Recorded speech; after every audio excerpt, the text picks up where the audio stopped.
Welcome back, guys. Wanted to do a follow-up to the technology video. And this is on what Prime calls critical events. Critical events are a hot button topic if you talk to any current Prime driver.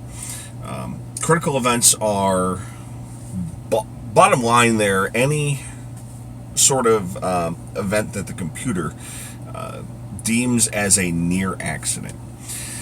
And Prime has taken all that technology that I talked about in the last video, the Iteris lane deviation system, the forward radar, combine that with traction control and all that, and speed sensors and all this stuff, and said, we can determine when you are almost going to have an accident, those near misses, if you will, that are risk factors for you maybe having an accident while you're in a Prime truck. You're going to get a bit of a noise out of the Qualcomm if you record a critical event. And I wanted to talk about critical events, what they are, and perhaps a little bit that they are not the worst thing in the world. I know that, like I said, they're a hot button topic.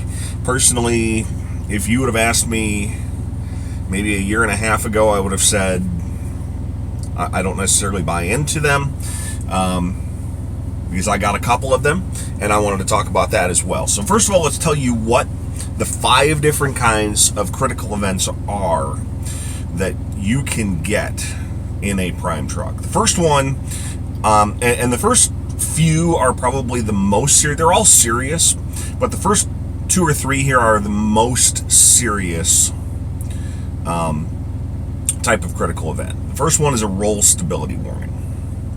Seems pretty simple. If you get a roll stability warning, the truck thinks you're about to roll over. As part of the traction control, the computer can break each individual wheel separately, and keep the truck from rolling over. Now, it's not obviously 100% fail-safe. You can get to a point, you're not going to be able to go 65 miles an hour and immediately jerk the steering wheel one direction, and the computer's going to be able to compensate for that.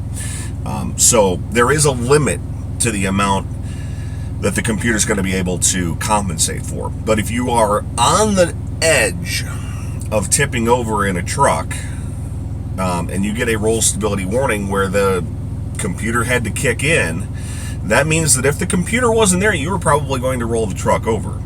So that's the first type, and that's obviously a very serious one. A lot of those happen in entrance and exit ramps on freeways. They happen when you're turning into truck stops, shippers, receivers, where maybe it's a 35 mile an hour road.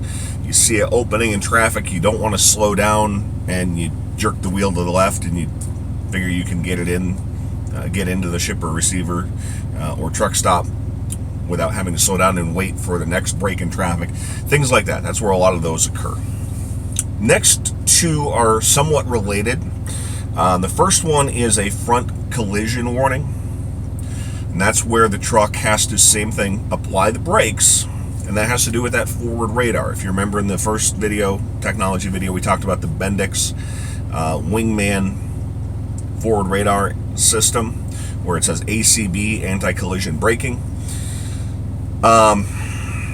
If you get close enough, and you remember the digital LED lights that pop up, if you get close enough, or if the computer senses a stopped object in the road and you're still going 65 miles an hour, it's going to hit the brakes. And obviously that's not the intent of the system. The intent of the system is not to create somebody who just holds the steering wheel and, oh, well, I was going to run into something, I figured the truck would stop it for me. That's not the intent. It's a safeguard in case something happens, and I'll talk about that in a moment, the exceptions to the rules. But it can sometimes sense things faster than you can if you get cut off. And again, that's what I'll go back to talk about in a moment. In with that is a hard brake. And a hard brake is defined as slowing down 9 miles an hour or greater in less than 1 second. So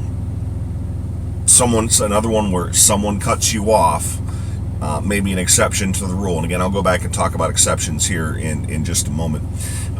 Maybe you weren't paying attention, you look up and the light is changing from yellow to red when you thought you were going to be able to get through that light. You slam on the brakes and you slow down much quicker than you anticipated.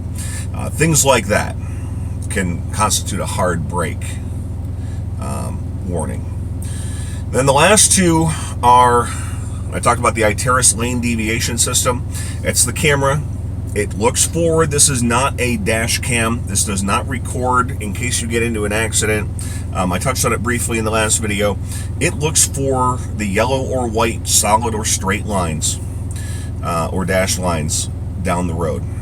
And it is there, and I played the sound. It sounds like rumble strips. That's what it's looking for.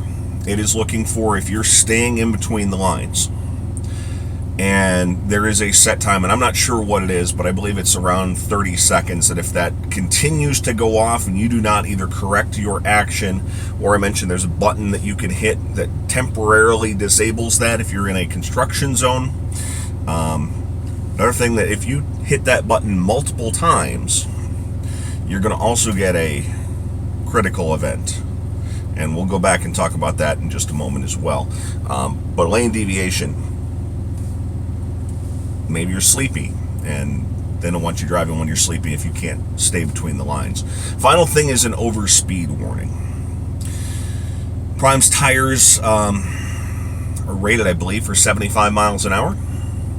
Prime trucks are governed at 65 miles an hour. I am fairly certain that the number to get an overspeed warning is over both of those numbers. I know it's over 65. But you have to be going, again, somewhat similar, 30 seconds. You have to be traveling above 75 miles an hour for an extended period of time. And you sit here and you say, well, if you're governed at 65, how is that possible if you're new to trucking? Go down a big hill, weighing 80,000 pounds or very close, gross vehicular weight.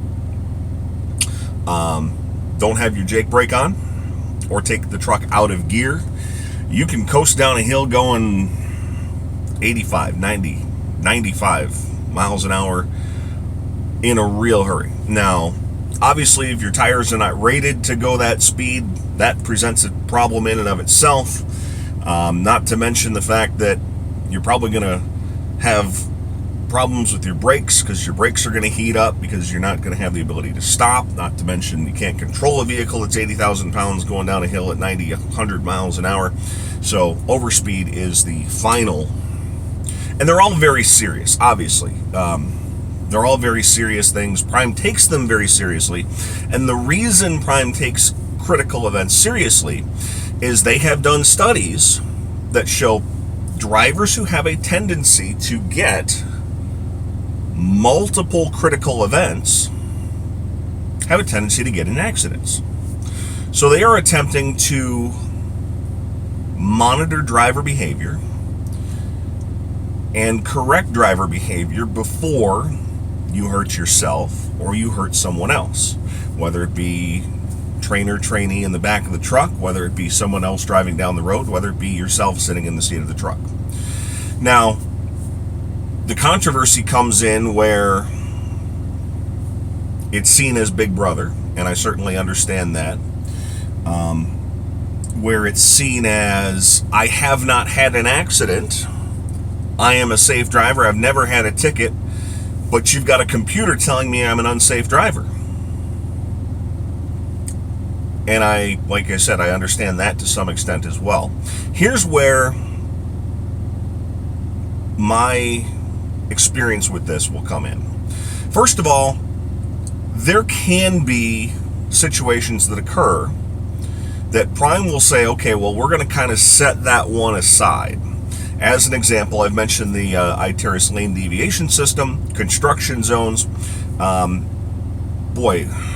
First month that I had my first truck, not this truck, the Freightliner, I was driving through Arkansas, in an area where they were painting the new lines on a 2-lane road. I was going about 30 miles an hour behind the paint truck, and that system would not shut off. I hit the button, I hit it a second time, 15 minutes later, hit it again. A half an hour after that, I was still behind this paint truck. And as soon as you hit that button a third time, I believe it is, it automatically records as a critical event. Now, when you have a conversation, that's what's going to happen, is you're going to have a conversation with your fleet manager when you have a critical event.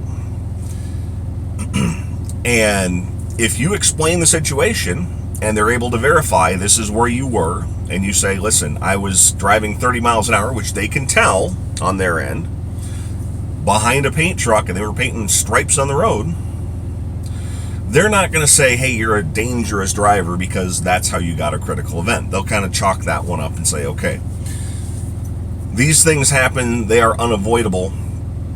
I understand you don't want to be listening to the system go off for a half an hour straight, which would have caused a critical event anyway, and you also pushed the button to cause the critical event. So they're understanding if things happen. Second critical event example that I can give you was coming from a rural area into a small town. Speed limit went from 55 to 35 on a small 2-lane road. So I was slowing down, but there was a car in front of me. The car, as it approached a railroad crossing, which did not have lights, it had lights, but they were not on. Let's put it that way, just to be clear. The gates were not down, but the car decided, rather than slowing to 35, that it was going to come to a stop at the railroad crossing. So I was driving 55. I was paying attention to the car in front of me, but I was anticipating it was going to slow to 35, not come to a complete stop. So I was coming up on the car. It was getting closer, and all of a sudden, I had to hit the brakes very hard to avoid rear-ending the car in front of me. I incurred a hard brake critical event in that scenario. Again, I explained the situation, and my fleet manager at the time said, it looks like, yep, you came right up on a railroad crossing, as they pulled it up on their computer, and it looks like you tried to avoid running into the side of a train. And I said, there was no train there. There was a car who randomly decided to stop. So again, it's one of those where you're not making excuses, but the computer gives part of the story, the driver can tell the rest of the story. Final indication, and this is where I can see the benefits of this system. Different manufactured trucks, just like different manufacturers of car, drive differently. When I switched from my Freightliner to this International, I, in the first week or so, incurred 3 roll stability warnings in this truck. I drove this truck exactly like I drove my Freightliner. But this truck drives differently. It has a different center of gravity. And as I made some turns, it gave me a roll stability warning. So it gave me the idea that if I was not aware that the computer was kicking in and trying to keep me from rolling the truck over, that was some indication that, hey, maybe I need to take this truck a little bit slower into some turns. And those happened. 2 of them were in exit ramps. One of them was in a right-hand turn.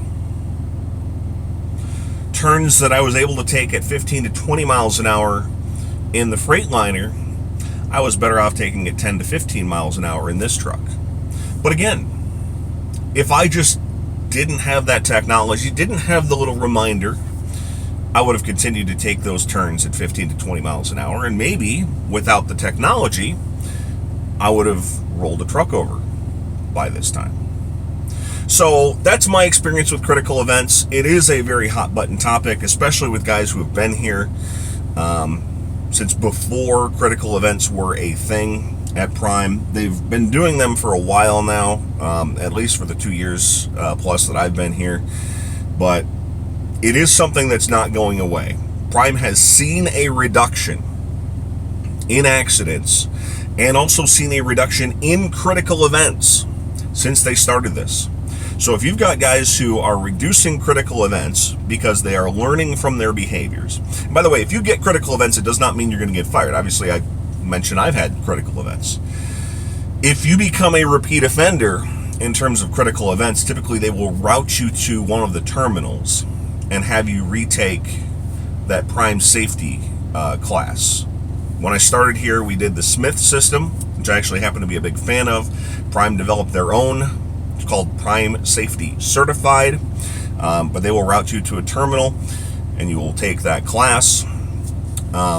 If you continue to have critical events after you are routed to a terminal, that is the point when they're going to have a serious discussion about whether you need to continue to be an employee. And like I said, I get it. And I'll tell you, I have not had a critical event, knock on wood. Let's see if I can find some wood around here. In almost a year. Now, like I said, you're going to have idiots that pull in front of you and you may get a hard brake because somebody tries to brake check you. Things like that are going to happen. But critical events are a big part of Prime. If you're going to come here, you need to know about them. You need to understand them. You need to see how they work. If you're already at Prime, Prime's not getting rid of them. I guess that's the bottom line. Whether you like them or not, they're here to stay. And like I said, I initially had a little bit of pushback on my end when I had a couple of critical events. Like I said, when I had the roll stability when I first got this truck. But now that I have learned to drive this truck the way that this truck needs to be driven, and I see that I don't get critical events, makes me think, well, maybe there's something to be learned from it. So there you go, critical events at Prime. Hope you enjoyed the video. Thanks so much for watching. Talk to you again next week. Again, if you do want to come to Prime, link in the description. Take you right to the application. You can fill it right out. You don't have to do any searching for it. Thanks for watching, and we'll talk to you again next week.